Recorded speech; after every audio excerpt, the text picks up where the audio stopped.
مفتی صاحب، ایک آدمی نے سوال کیا ہے کہ غریب آدمی ہوں، کرایہ دینے سے قاصر ہوں، کیا بینک سے قرضہ لے کر گھر بنا سکتا ہوں؟ پہلے تو ہم دعا کرتے ہیں کہ اللہ رب العزت ہمارے اس بھائی کو ایک خوبصورت گھر اپنی فضل و کرم سے عطا فرمائے۔ آمین۔ پھر دوسرا ہم ان کو جواب یہ ہے کہ اگر دنیا میں کوئی ایسا بینک ہو جو ان کو آسان قسطوں پر بغیر سود کے قرضہ دیتا ہو تو ان کو بالکل لے لینا چاہیے، اور اگر ان کو کوئی ایسا بینک نہ ملے تو پھر ان کو کوئی کمیٹی ڈال لینی چاہیے، کوئی اپنے مسلمان بہن بھائیوں سے تعاون لے کر وہ ہلکا پھلکا مکان اپنی ضرورت کے مطابق بنا لینا چاہیے۔ پھر سود پر بینک سے لیں یا سود پر کسی انفرادی شخص سے لیں، وہ لے کر مکان بنانے کی کوشش نہ کریں۔ کیوں بھلا؟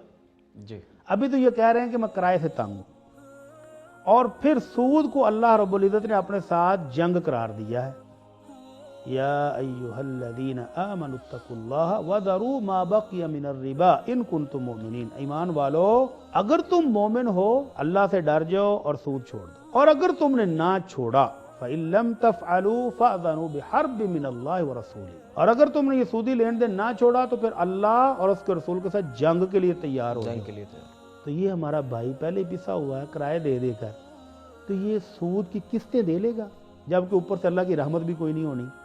جی، اللہ کے رسول صلی اللہ علیہ وسلم فرماتے ہیں لعن اللہ آکل الربا وموکلہ وقاتبہ وشاہدیہ وقالہم سوا۔ سود لینے والا اور سود دینے والا، خواہ کسی مجبوری میں دے رہا ہے، جی، اور اس کی ڈاکومنٹیشن لکھنے والا، اور اس کے اوپر جو گواہ ہیں دو سائن کرنے والے، فرمایا سب برابر ہیں، سب پر اللہ کی لعنت ہے۔ اور جب اللہ کی رحمت ہی نہیں ہوگی، اللہ کا فضل و کرم ہی نہیں ہوگا، تو یہ گھر بنے گا کیسے؟ یہ تو سود کی قسطوں میں ہی تھک جائے گا۔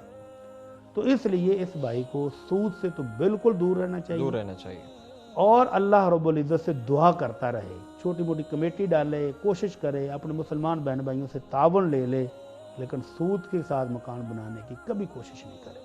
جی، اور پھر ایک بات میں اور بھی کہتا ہوں کہ کیا ہر بندے کے لیے اپنا ذاتی گھر ہونا ضروری؟ لازمی نہیں ہے۔ نبی رحمت صلی اللہ علیہ وسلم کا کاشانہ انور، آپ کا قصر شیری دیکھیں تو وہ کتنا بڑا تھا، کہ جب رات کو آپ تہجد پڑھتے ہیں اور ہماری ماں ام المومنین عائشہ صدیقہ رضی اللہ عنہا تو وہ فرماتی ہیں کہ سجدے کی جگہ تب بنتی تھی جب آپ میرے پاؤں کو ہاتھ لگاتے، اشارہ کرتے تو میں ٹانگیں سمیٹ لیتی، تو سجدے کی جگہ تب بنتی تھی۔ اتنا سا گھر تھا۔ تو اب ہم میں سے ہر بندے کی خواہش ہے کہ کنال، دو کنال، فارم ہاؤس تو ہونا چاہیے۔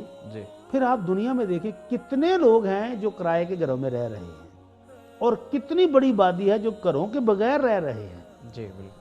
تو اللہ کی نعمتیں جو موجود ہوں ان پر قناعت کرنی چاہیے، شکر گزاری کرنی چاہیے۔ شکر سے اللہ کا فضل و کرم آتا ہے۔ کوشش کرے، جی، کرائے کے مکان میں رہ رہا ہے تو اپنا بنانے کی حلال طریقے سے کوشش کرے۔ میں نے کہا نا چھوٹی سی کمیٹی ڈالے، جی، کوئی چھوٹا سا پلاٹ لے، اور پھر آہستہ آہستہ بنانا شروع کر دے۔ ایک دم قرضہ لے کر جو بینک مکان بنانے کے لیے قرض دے گا، آپ ذرا اندازہ کریں نا، آج کل اگر چھوٹا سا گھر 2-3 مرلے کا بھی بنائیں جی، تو کتنے کا بن جائے گا؟ بٹی صاحب کم از کم کوئی 60-70 لاکھ یا 1 تو کروڑ اس کے پر جو وہ قسطیں دے گا ماہانہ، جی، وہ کرائے سے زیادہ ہوں گی کہ کم؟ ظاہر سی بات ہے، اس پہ کوئی 30%۔ وہ زیادہ ہوگا۔ جی، تو یہ بھائی تو اور پس جائے گا۔